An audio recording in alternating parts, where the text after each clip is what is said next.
पश्चात सोचा था परिस्थिति बदल जाएगी, किंतु सब विपरीत ही हो गया है। चलो।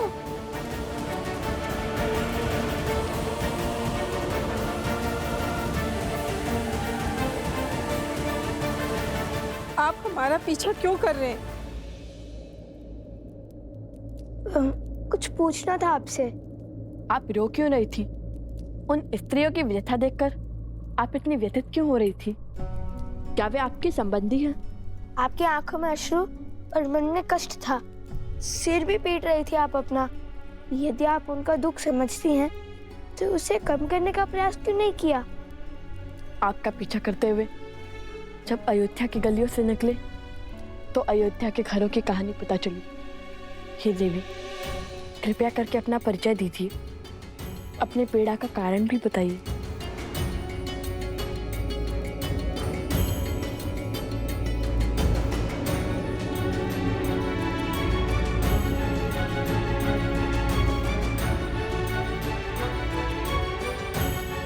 मैं हुआ भागन हूँ जो प्रभु राम के समक्ष न्याय की गुहार लेके गई थी।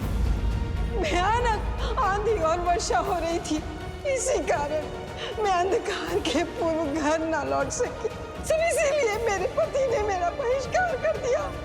चयन आपको करना है महाराज, या तो आप न्याय कीजिए या तो फिर मुझे आत्महत्या करने की अनुमति दीजिए महाराज। अयोध्या के महाराज ने मुझे न्याय तो दिया, किंतु उस न्याय का दंड भोगना पड़ा अयोध्या की महारानी देवी सीता को।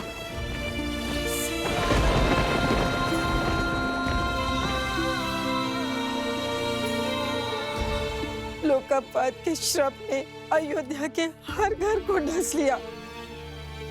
मैं वो पापन हूँ जिसके कारण इस समाज ने सीता और राम को भिन्न किया। मैं ही वो पापनी हूँ, इस अधर्म की उत्तरदायिनी हूँ। मैं तो स्वयं को मार के इस पीड़ा से मुक्त भी नहीं हो सकती, क्योंकि मैं एक माँ हूँ। और अगर मैं मर गई तो मेरे बाद मेरे संतानों को कौन संभालेगा? कौन संभालेगा? कौन संभालेगा? हमारी अयोध्या पहले ऐसी नहीं थी, फिर न जाने कैसे प्रजा की सोच इतनी मलिन हो गई। श्री राम अयोध्या के राजा हैं, यदि वो चाहे तो एक आदेश पर क्षण भर में सब कुछ ठीक हो सकता है। भला उन्हें कौन रोकेगा? पर वो भी इस वियोग को सह रहे हैं, क्योंकि वो मर्यादा पुरुषोत्तम है जो अपनी सोच दूसरे पर आदेश के रूप में नहीं थोपना चाहते। वो चाहते हैं कि स्वयं की अनुभव से अयोध्या की प्रजा की सोच बदले, पर ना जाने ये कब संभव होगा? ये कब संभव होगा?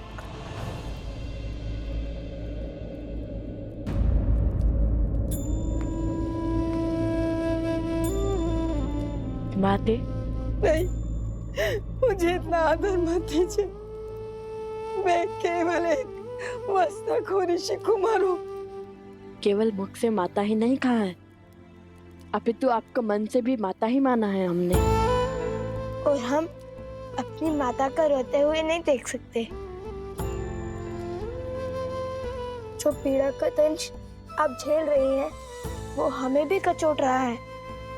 हम भी देवी सीता और श्री राम की मिलन के अभिलाषी हैं, और हमारा मार्ग ना युद्ध का है और ना द्वंद का। न्याय के लिए अन्याय को मिटाना होगा। अयोध्या वासियों को स्त्री के सम्मान का महत्व समझाना होगा। उनके मन को पुनः पवित्र करना होगा। आप यहीं रुकिए, हम अभी आते हैं। कहीं जाइएगा नहीं।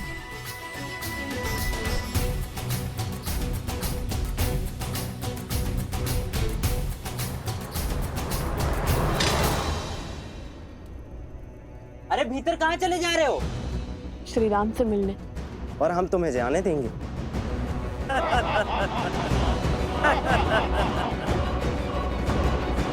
आज अभी व्यस्त हैं, बिना अनुमति के नहीं मिल सकते हैं। जाकर कहिए ना उनसे कि हम अति आवश्यक विषय में मिलना चाहते हैं उनसे। देखिए, आप हमारी बात को समझिए, हमारा जाना बहुत ही महत्वपूर्ण है। अरे जाओ यहाँ से, अरे मैंने कहा ना जाओ यहाँ से। कृपया करके हमें जाने दो ना।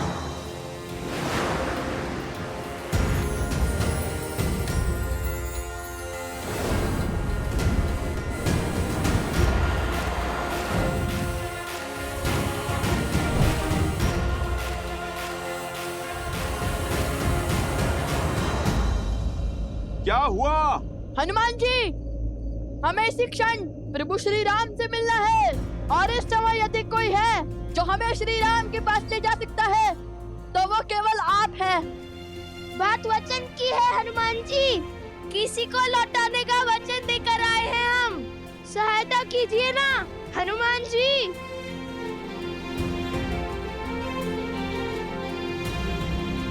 वचन में बंधे हैं तो सहायता करनी ही होगी। रघुकुल वंशियों का वचन टूटना नहीं चाहिए। चलिए।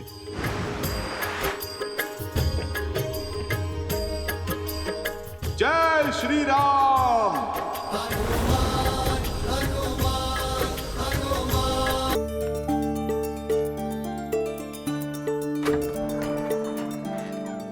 मंत्री जी, महाराज का आदेश है राज भंडार से 20 सेर अनाज परिवार गर्षित क्षेत्र में शीघ्र ही पहुंचाया जाए, और नदी पर सेतु बनाने के लिए धन भी राजकोष से मिलेगा।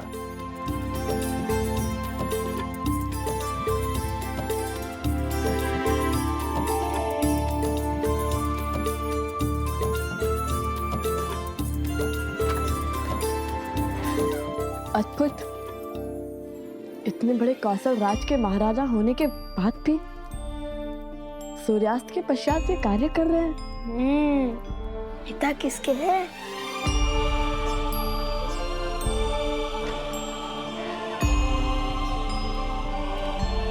चलिए, प्रभु ने आप दोनों से मिलने की आज्ञा दे दी है।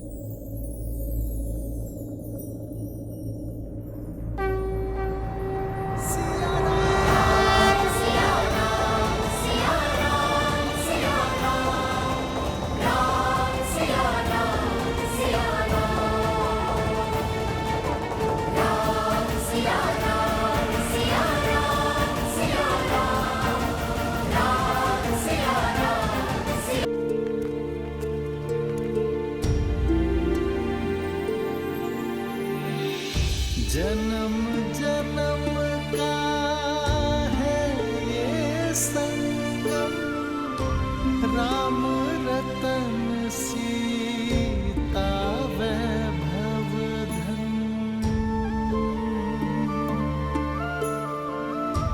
एक है पौरुष, एक समर्पण, एक है रूप तो दूजा दर्पण। कहने को तो महलों के राजा, कौशल के महाराज, किंतु जीवन माता सा सरल जीते हैं।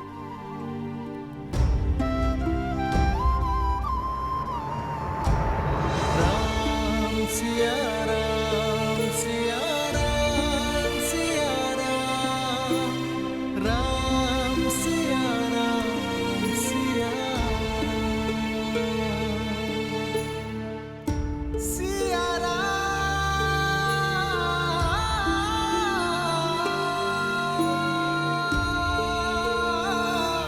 सिया राम, सिया राम, सिया राम।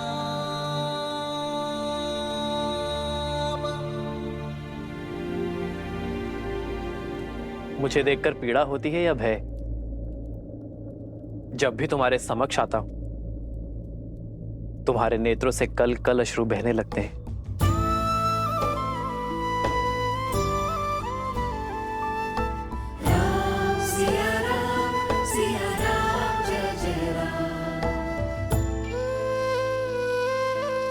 कितनी तुच्छ सोच थी हमारी। कितने निम्न विचार थे हमारे, जो हमने सोचा कि आप महलों का सुख भोग रहे होंगे और माता सीता बन के दुख।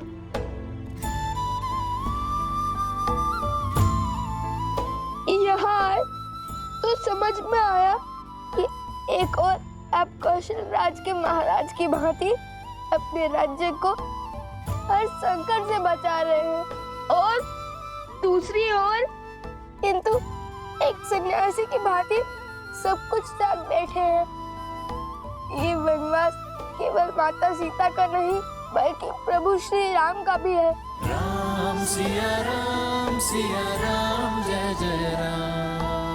आज पता चला कि जितनी पीड़ा माता सीता को श्री राम के लिए हुई है, उससे अधिक पीड़ा श्री राम के मन में माता सीता के लिए है। सिया राम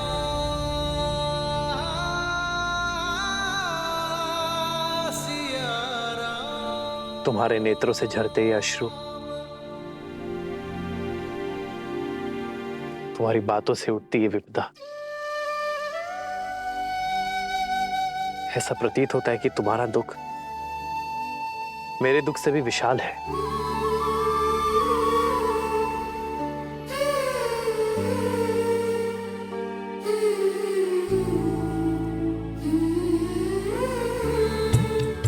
दोनों एक हैं, बस यही सच है।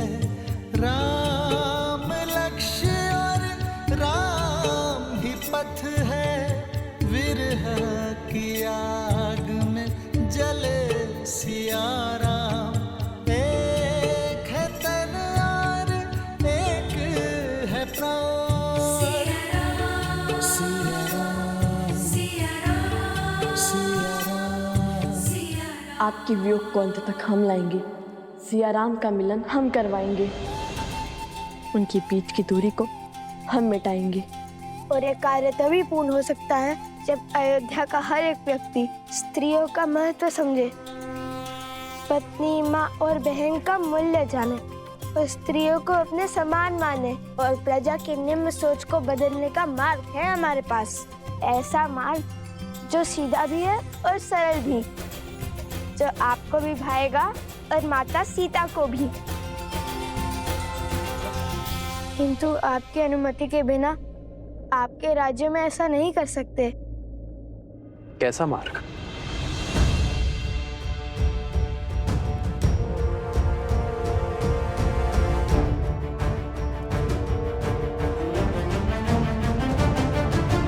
और इसके लिए हमें केवल एक दिन का समय चाहिए। हम वचन देते हैं इस शुभ कार्य में कुछ अशुभ नहीं होगा।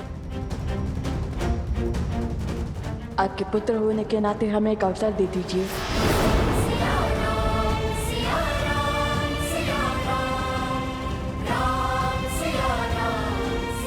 वो आपने कहा था कि महारानी सीता हमारी माता समान हुई, तो आप भी तो हमारे पिता हुए, है ना श्री राम?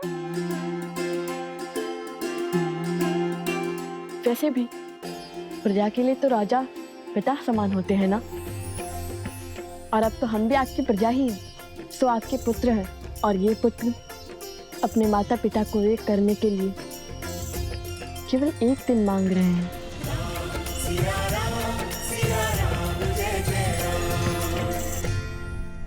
मान जाइए ना प्रभु, मुझे लव कुश पर पूरा विश्वास है।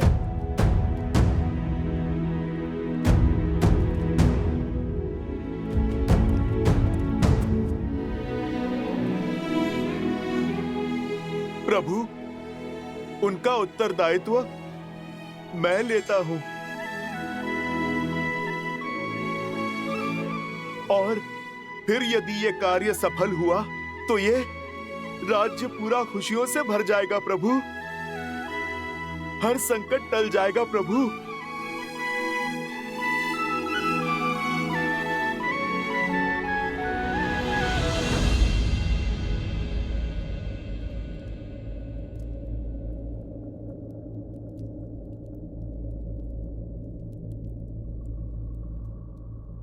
ठीक है हनुमान, उठो। किंतु एक बात स्मरण रखना, चाहे विचार हो या व्यवहार, कुछ भी थोपा नहीं जाना चाहिए।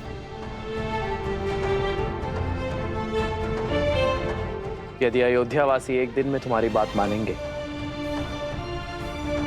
तो तुम्हारे उपाय को और आगे बढ़ाएंगे, अन्यथा ये निर्णय भी पुनः नियति पर छोड़ देंगे। ज्येष्ठ पिताश्री,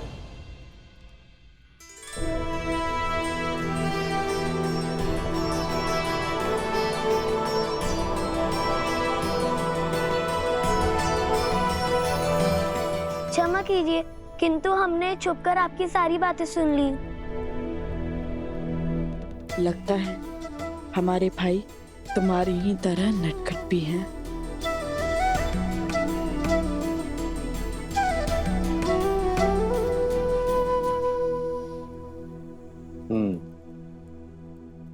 इतना दुस्साहस उचित नहीं है, ये राज नियमों के विरुद्ध है। तुम लोगों से भूल तो हो गई है, अब इसका दंड भी अवश्य मिलेगा। नहीं पितामह, हम ऐसा कभी नहीं करते, किंतु बात बड़ी माता से जुड़ी हुई थी तो हमसे रुका नहीं गया। और फिर लव भैया और कुश भैया के उपाय में तो हमारी रुचि थी ही। भैया? जो आपको पिता मान रहे हैं वो हमारे भैया ही हुए ना। मंगल भवन मंगल हारी, द्रवहु सुदशरथ अजर बिहारी।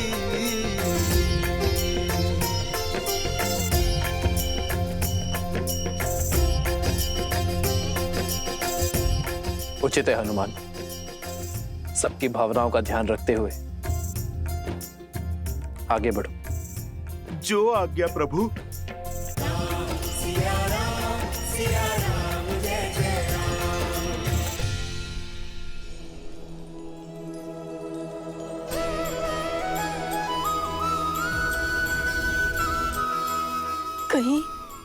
कहीं ये स्वप्न तो नहीं है?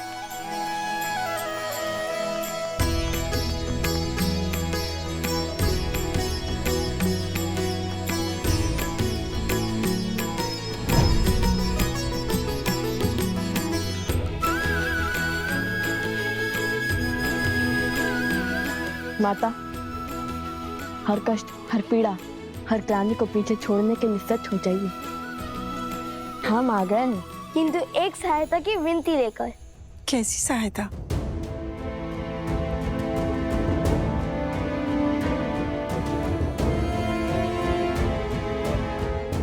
अवश्य, मैं ये कार्य अवश्य करूंगी। आप निश्चिंत रहिए, बस मुझे आज्ञा दीजिए।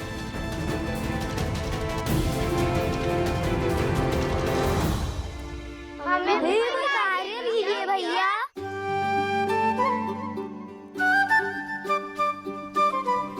अवश्य, तुम सब एक स्थान की व्यवस्था करो जो हमारी योजना में उपयोगी हो। जानते हो ना मैं कैसे स्थान की बात कर रहा हूँ? हम अभी उचित स्थान की व्यवस्था करते।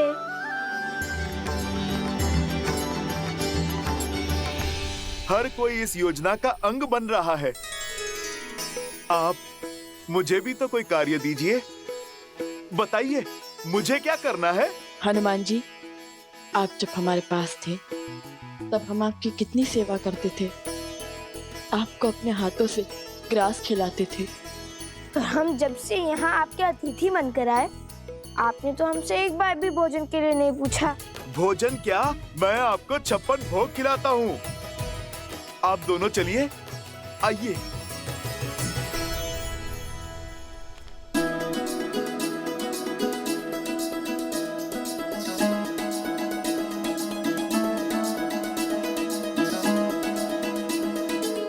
नहीं, बस एक और लीजिए। नहीं, अपनी और नहीं।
ये स्थान उचित रहेगा। महल के इस भाग को अब राज परिवार तो उपयोग करता नहीं। आत्मा तृप्त हो गई भोजन खाकर। अब चलिए हनुमान जी। अब क्या होगा? विस्फोट।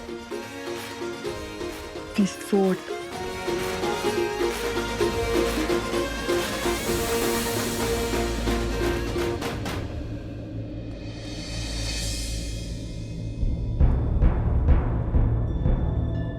अरे अयोध्या की सारी स्त्रियां कहीं चली गई हैं, सबकी सब खो गई।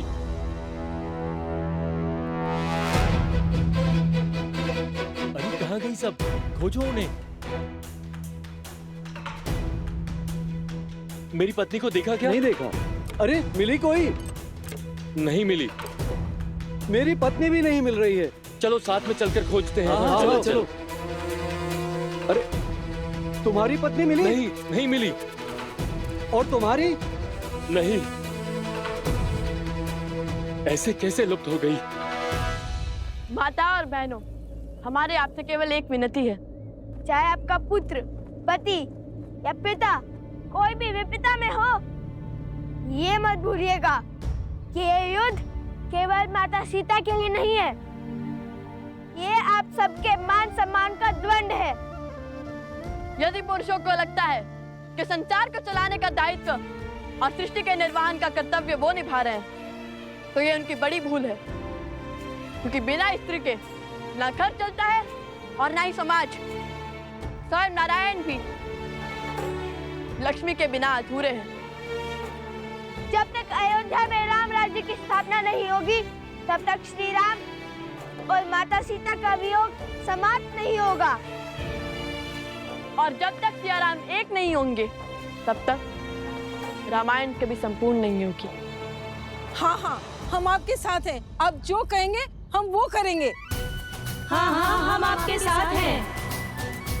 हाँ हाँ, हम आपके साथ हैं। चलिए हम सब मिलकर महादेव से इस कार्य के सफल होने की प्रार्थना करते हैं। हर हर महादेव! हर हर महादेव! हर हर महादेव! हर हर महादेव! हर हर महादेव! हर हर महादेव! पूरे नगर में एक भी स्त्री नहीं है। ये कैसा संयोग है? कैसी घटना है? सब और देख लिया, कहीं कोई चिन्ह नहीं। अरे तो क्या आकाश खा गया या पाताल निकल गया? अरे मेरे पुत्रों की माता क्या पवन के वेग में उड़ गई?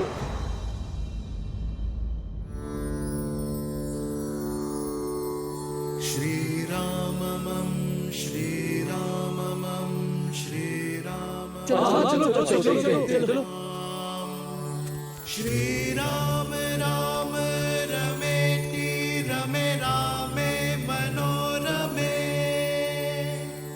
सहस्रनाम तत्तुल्यं राम नाम वरानने। श्री राम राम रमेति रमे रामे मनोरमे सहस्रनाम तत्तुल्यं राम नाम वरानने। देखो हनुमान जी की अद्भुत लीला। उचित समय पर आए हैं हनुमान जी। अब यही हमारी समस्या श्री राम तक पहुंचाएंगे। चलो चलो चलो। हाँ, चलो देखो।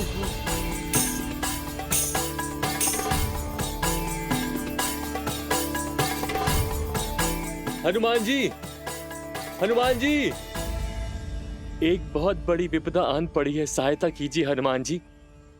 इसलिए आपका ध्यान तोड़ना पड़ा हमें।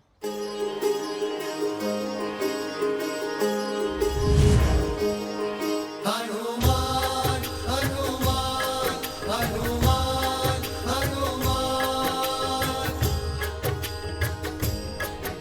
संपूर्ण अयोध्या एक साथ? क्या बात है? संपूर्ण नहीं, आदि अयोध्या हनुमान जी। ध्यान से देखिए, आपके समक्ष केवल पुरुष हैं, सभी स्त्रियां लुप्त हो गई हैं।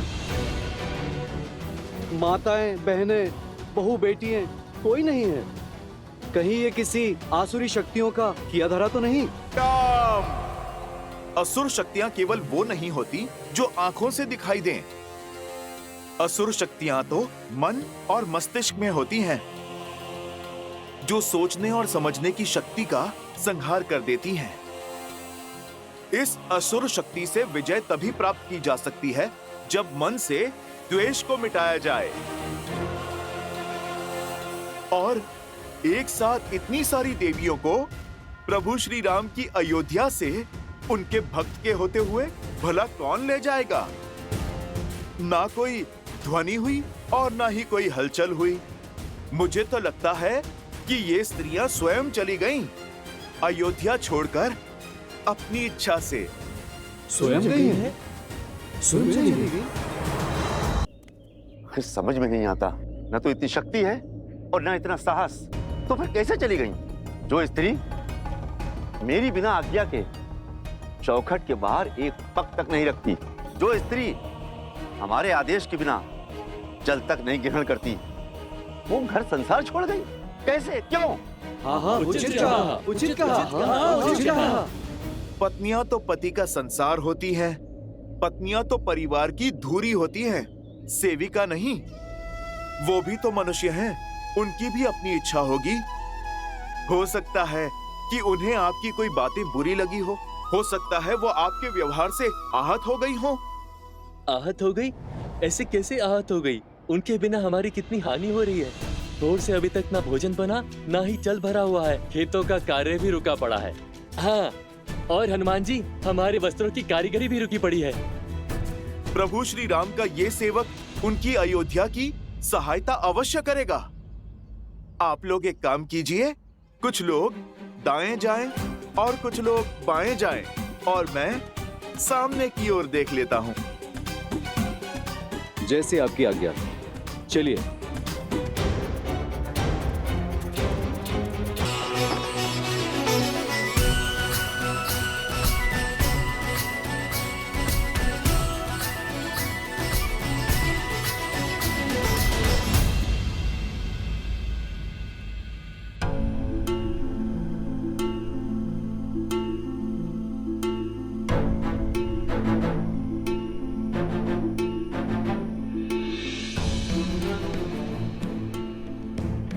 हमारे संतान और पति भूखे होंगे। तुम्हारी बातों में आकर यहाँ तो आ गई मैं, परंतु अब बड़ा भय लग रहा है। यदि पुरुषों को क्रोध आया तो उसका दंड हमें भोगना होगा।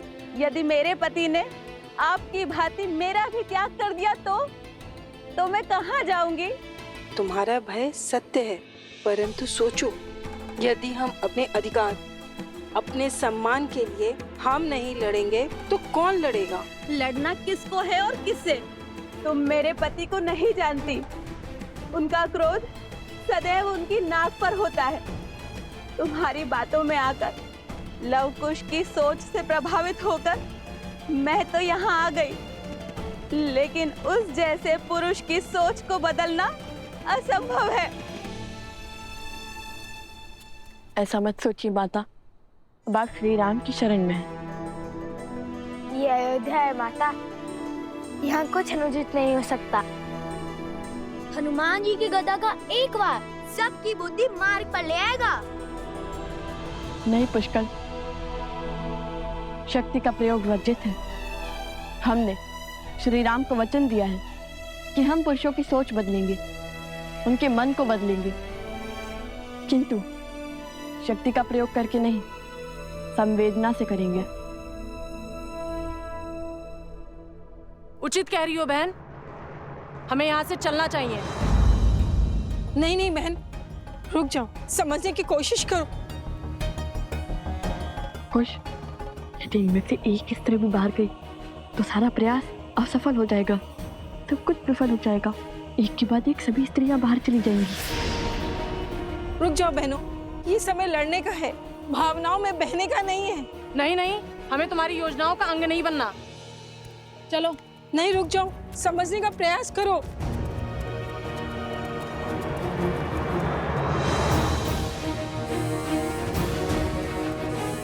जिनमें एकता नहीं, वो एक दूसरे की क्या संबल बनेंगी। ये समय एकता की शक्ति दिखाने का है और आप लोग हैं कि यहाँ से एक दूसरे का विश्वास तोड़कर जा रही हैं।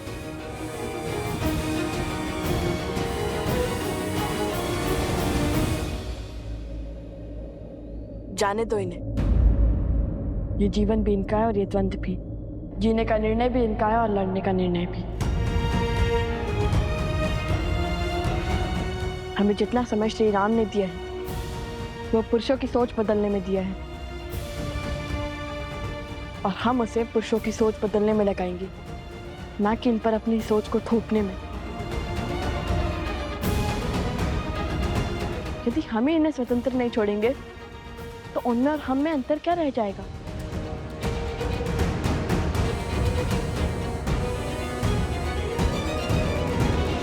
कदाचित वो सब अपनी इच्छा से कहीं चली गई हैं, क्योंकि श्री राम के होते हुए किसी आसुरी शक्ति का ऐसा दुस्साहस करना असंभव है।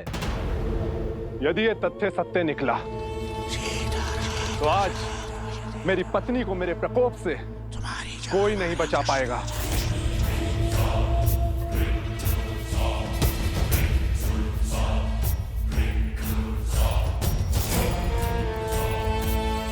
उन स्त्रियों को उनका उचित स्थान दिखाना आवश्यक है।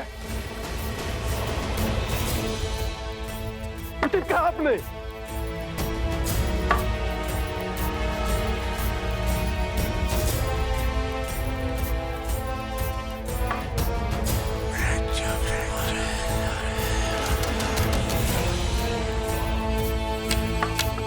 तो चलो फिर आगे बढ़े।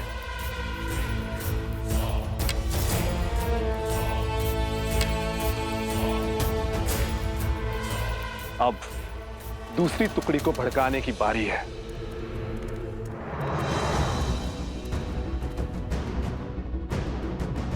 उधर देखा था आपने?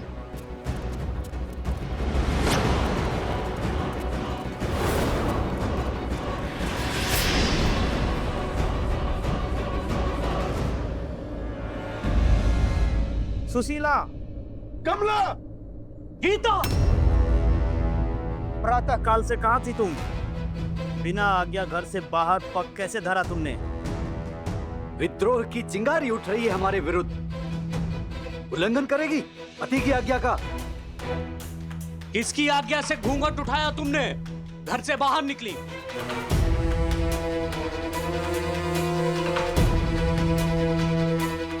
इनको इनके विरोध का दंड देते हैं, पति के आज्ञा का उल्लंघन करने का फल देते हैं। बहुत बड़ी भूल हो गई। हे ईश्वर, रक्षा करना। आज तो ईश्वर भी नहीं बचा पाएगा तुम्हें।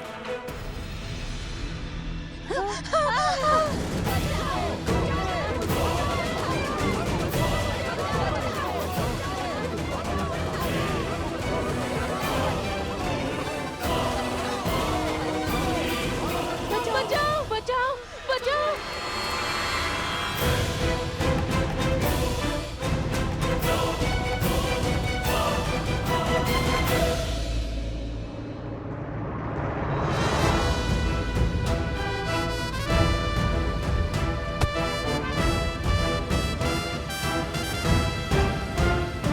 शांत हो जाओ, शांत हो जाओ, शांत हो जाओ।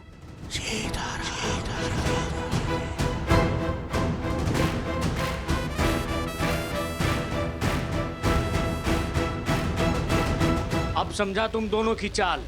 तुम इन्हें भड़काया है ना इन्हें? हाँ, हमें पूरा श्रेय मत दीजिए, क्योंकि भले ही योजना हमारी थी, किंतु निर्णय आपकी पत्नियों का था। और आपकी पत्नियां बुद्धिहीन नहीं है। उन्होंने सोच समझकर, विचार कर कर हमारा साथ दिया है।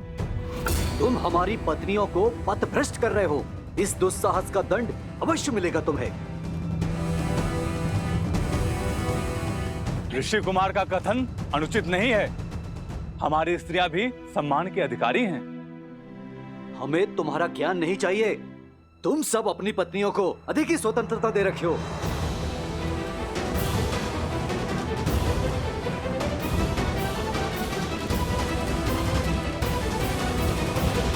हमने तो केवल स्त्रियों को उनके अधिकारों का स्मरण करवाया, उन्हें सम्मान का मोल समझाया। अब आप ही बताइए, हमने क्या अनुचित किया? क्या कभी आपने हमें मानव समझा? कभी खेत में काम करने वाली एक सेविका समझा, कभी वस्त्र धोने वाली सेविका, तो कभी भोजन बनाने वाली सेविका, तो कभी बच्चे पालने वाली सेविका। फिर भी हम स्त्रियों ने हमेशा आपको प्यार दिया, आपके घर को संवारा। हमें हमारा सम्मान चाहिए, तो उसमें अनुचित क्या है? मौन हो जा।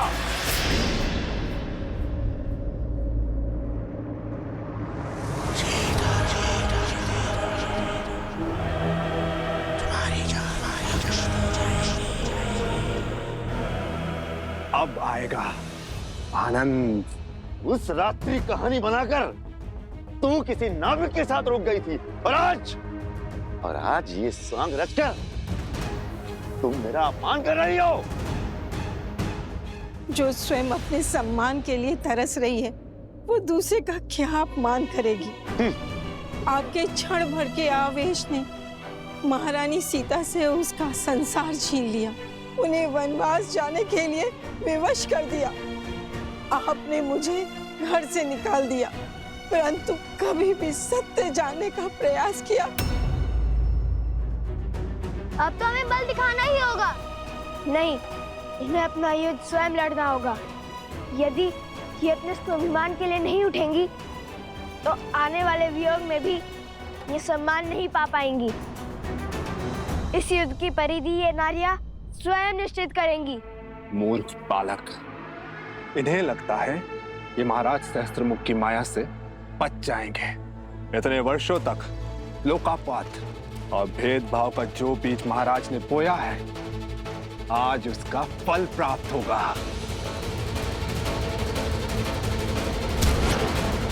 तो साहस की हर सीमा पार हो गई है आज। मुझे इस उद्दंड का दंड अवश्य मिलेगा।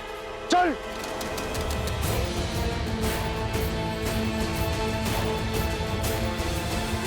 भैया, इतना घोर अन्याय देखकर भी हम चुप क्यों हैं? आज हम रक्षक नहीं, केवल मार्गदर्शक है।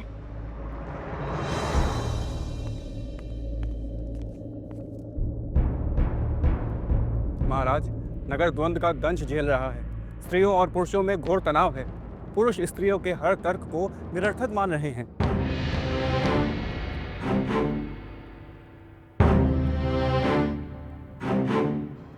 महाराज, क्या मुझे कुछ कहने की अनुमति है? अवश्य। महाराज, कहीं ये द्वंद्व समाज का संतुलन न बिगाड़ दे। महाराज, युगों से चली आ रही परंपरा को बदलने की आवश्यकता क्या है? जब तक लव कुश नहीं थे, तब तक सब कुछ ठीक था। आज पुरुष और स्त्रियों के बीच जो भी कुछ हो रहा है, उसका कारण केवल लव कुश है। उन्होंने पतियों को पूजने वाली स्त्रियों को पतियों के ही विरुद्ध खड़ा कर दिया है। महाराज, हमारे समाज में पतियों को परमेश्वर का स्थान दिया जाता है। महाराज, यदि हम आज इस प्रथा को बदलते हैं, तो इसका दुष्प्रभाव समाज पर अवश्य पड़ेगा। हम इनसे सहमत हैं महाराज। स्त्रियों को पुरुषों का सम्मान करना चाहिए, उन्हें पूजना चाहिए। प्रतीत होता है स्त्रियों के साथ साथ सभा का सम्मान करना भी भूल गए हैं आप सभी।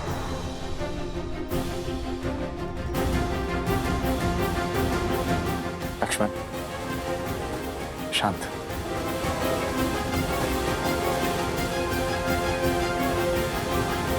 जो प्रथा समाज का ज्ञान बढ़ाए, जनजीवन को सफल बनाए, वही प्रथा समाज के लिए उत्तम और उचित है। और जो प्रथा समाज के आधे अंक, परिवार की धुरी, नारी का अहित करे, उसे दुख पहुंचाए, उसे सुधारने में ही समझदारी है। क्या रामराज्य की परिभाषा एक ऐसा समाज है जहां स्त्रियों को सेविका समझा जाता है, या फिर रामराज्य एक ऐसा समाज है जहां स्त्री और पुरुष एक साथ मिलकर सुख और सफलता का परचम ले रहे हैं?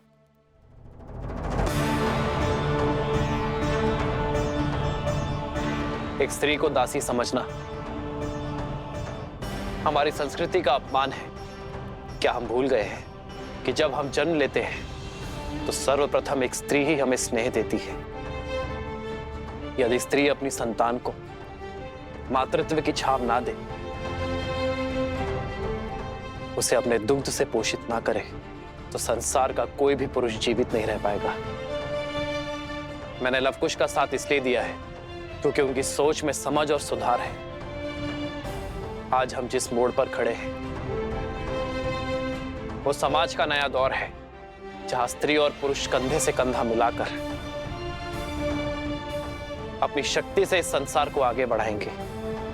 मुझे उन दोनों पर पूरा विश्वास है और मैंने उन्हें जितना समय देने का वचन दिया है उतना समय उन्हें अवश्य मिलेगा।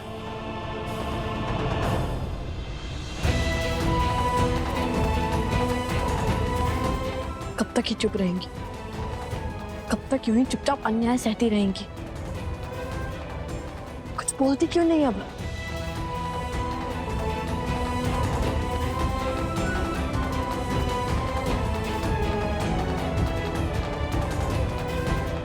और अधर्म और क्रूरता। हे नारायण, रक्षा कीजिए।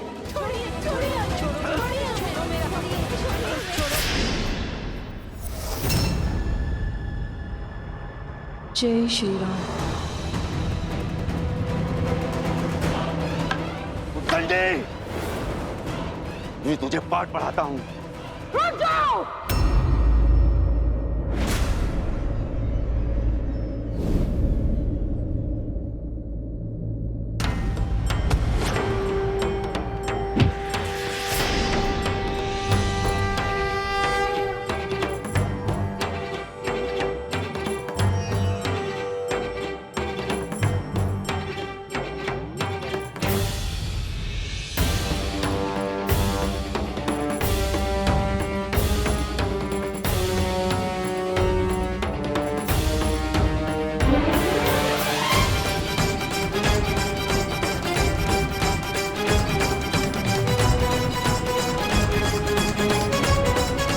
महाराज, घोर असंभव संभव हो गया महाराज।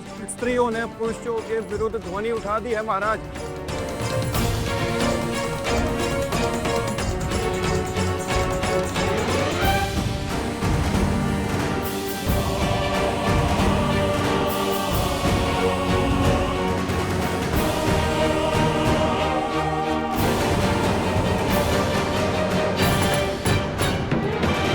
हमने अपमान के अनंत घुट पिए हैं, अनगिनत अत्याचार सहे, क्योंकि मुझे मेरी माँ ने सीख दी थी कि पति परमेश्वर है। किंतु आज मुझसे निकलकर मेरी बहू पर आई, तब मैं सह नहीं पाई हूँ।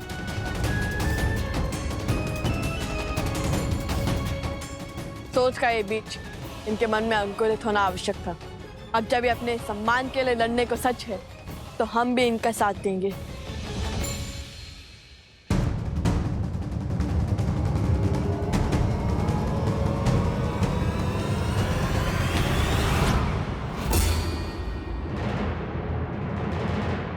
सावधान! अब तक हम चुप थे क्योंकि ये स्त्रियां चुप थी, किंतु अब जब ये अपने मान सम्मान को लड़ने के लिए सच हैं, तो हम भी सच हैं। अब कोई भी इन पर हाथ उठाने का दुस्साहस नहीं करेगा।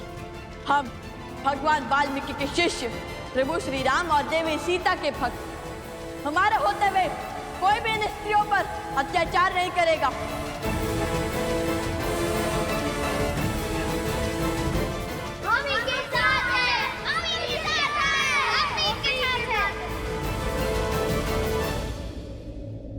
और फिर क्या हुआ?